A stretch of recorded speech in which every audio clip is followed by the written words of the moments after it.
আজকে রান্না করব ডাটা দিয়ে তেলাপিয়া মাছের ঝোল। চলো রান্না করি। প্রথমে কড়াইতে তেল দিয়ে মাছগুলো দিয়ে দিব। মাছগুলো দিয়ে খুব ভালোভাবে ভেজে নিব। ভেজে উঠিয়ে নিলাম।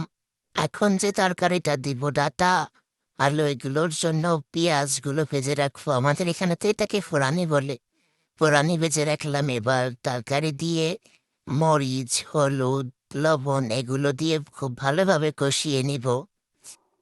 কষিয়ে নেওয়ার পর একটু পানি দিয়ে তরকারিটা সিজার জন্য দিয়ে দিলাম। তারপরে এই ঢাকনাটা উঠিয়ে মাছগুলো দিয়ে দিব।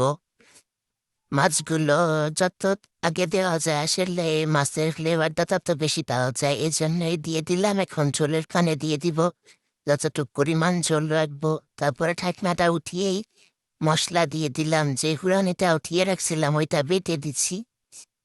তারপরেই তো আমার তরকারি রান্না কমপ্লিট। কেমন হয়েছে অবশ্যই সবাই বলেছে। আল্লাহ হাফেজ।